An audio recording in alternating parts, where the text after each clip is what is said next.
Christmas, the most wonderful time of the year. Or at least that's what capitalism tells us to believe. But come one, come all, and I will show you that Christmas is actually the spookiest season of them all. Oh god, that was cringe, Lily. Hey up weirdos, welcome back, and despite what it says on the sign behind me, my name is Repulsive Artichoke, and welcome to my fourth attempt at trying to record this video. A couple of them have gone wrong because I'm an idiot and I can't set up OBS properly, but the other ones were just because OBS didn't like me, and I didn't do anything that time. I promise. But here we are, we're trying again. Hopefully this one works out, because I ain't doing a fifth one, because otherwise you just get in now. But yeah, I do have another one that's a bit bigger than this in the works that is going to come out around January, and then that, like I say, that one will be a lot longer than this, and it's going to be a very interesting one. Let's leave it at that. Also, just to deal with the elephant in the room here, yeah, I seem to have a mate here with me. I'm not happy about it, but what can you do? It's a look. I have tried putting concealer over it and it still looks red as hell. Yeah. Anyway, so today I thought we would discuss the ultimate cryptid folklore.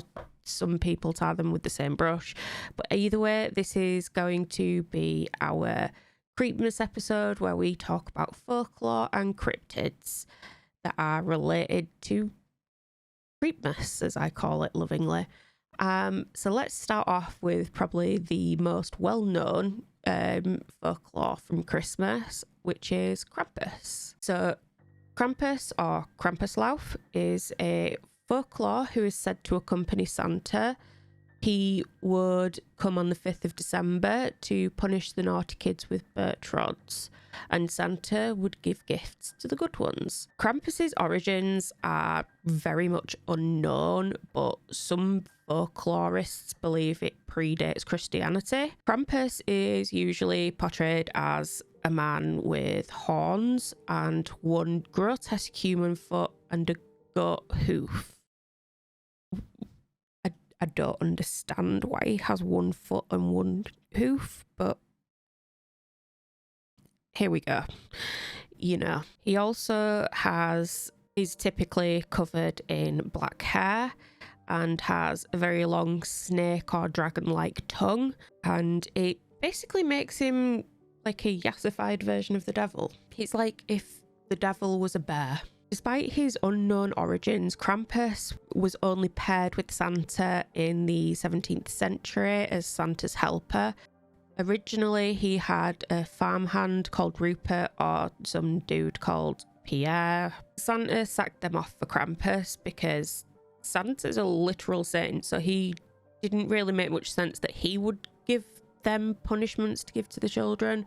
So they just brought Krampus in to do it instead, and it kind of makes them as like a nice little power couple. In the 1950s, the government of Austria distributed pamphlets titled "Krampus is an Evil Man," for fear that encounters with Krampus might damage children's mental health, which is hilarious given that time that most places didn't believe in mental health.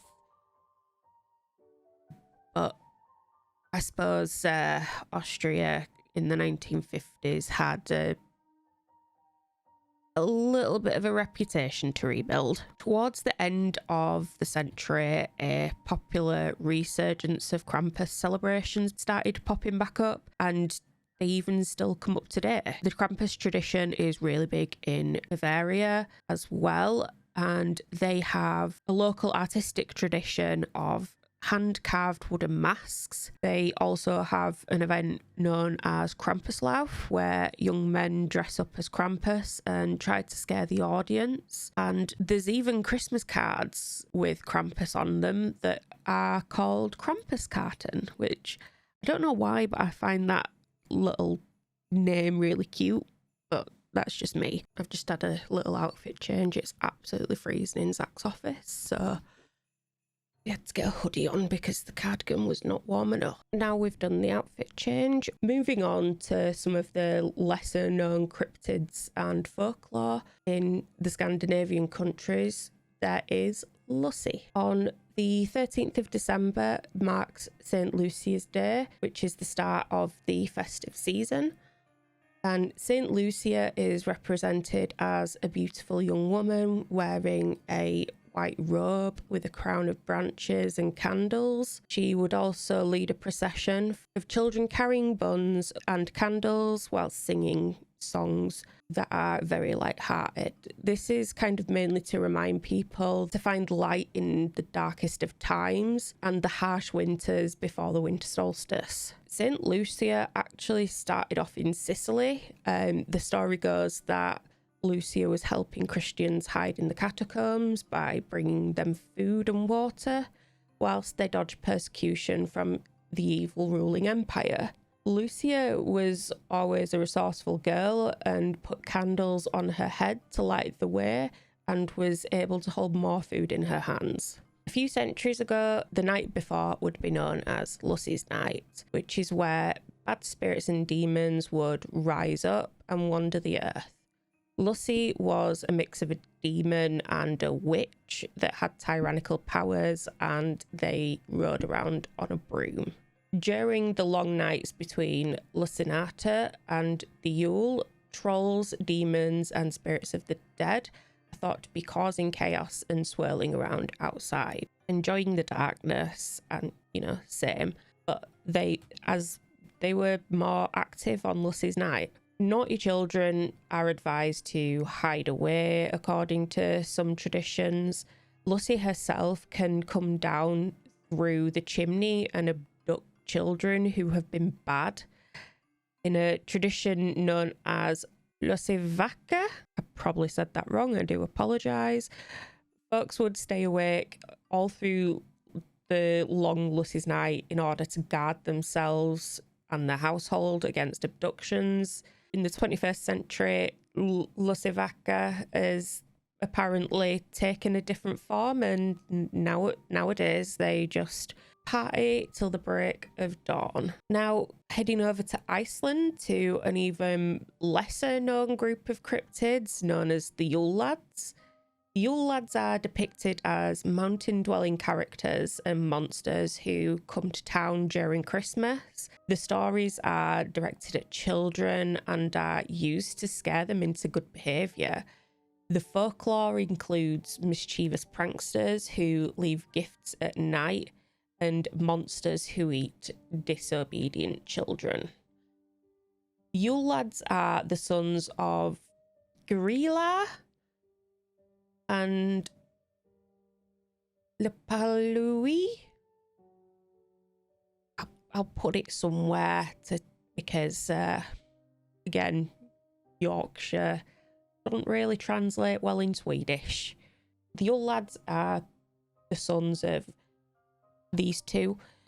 They are a group of 13 mischievous pranksters who steal from or harass the population. So they are basically like the older version of kick streamers. They all have descriptive names that convey their favourite way of harassing. I'm going to put them on screen because I have absolutely no chance of trying to pronounce these. They come to town one by one, 13 nights before the Yule.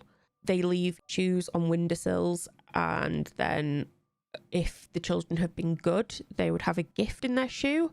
If the child has been bad, they would have a rotten potato in the shoe. According to the folklore, the mother had been married 3 times and her third husband is the guy that we were talking about earlier. And he is said to be living with her in their cave in the Dimmu Borgir lava fields. Now, if you're a metalhead like me, sadly it is not named after the band Dimmu Borgir, which I'm guessing is where the name comes from. Can't say I'm massively, into the lore of Dimmu Borgir, but yeah, that would sound super cool though. Dimmu Borgir lava fields. They also live with the big black Yule cat, as well as the sons, but they mostly stay at home now in the cave. And the mother supposedly has dozens of children with her previous husbands, but they are rarely mentioned nowadays. But the thing I did find was in 1746, the tales, the Yule lads had got so bad that a public decree banned the foolish custom of scaring the children with the Yuletide lads and ghosts, which, how bad were these stories getting if you had to ban them in the 1700s? I mean, it can't be any worse than what we get to see on Twitter nowadays, at least, but either way. Now, this one is kind of well known, but most people think it is just a character that was created for the beloved US sitcom The Office, but this is a real thing. Known as Belsnickel. Belsnickel is a Pennsylvania Dutch folklore from the 19th century, portrayed as a man wearing fur and sometimes a mask, but with a long tongue. It's kind of almost like he's the love child of Santa and Krampus, because they share a lot of similarities. Like Santa, Belsnickel is a gift giver with a sack of nuts. Yes. Cakes and candies to give to the good children, and he would also carry a switch to punish the bad ones. Funnily enough, the US Office isn't the only show to have featured Belsnickel.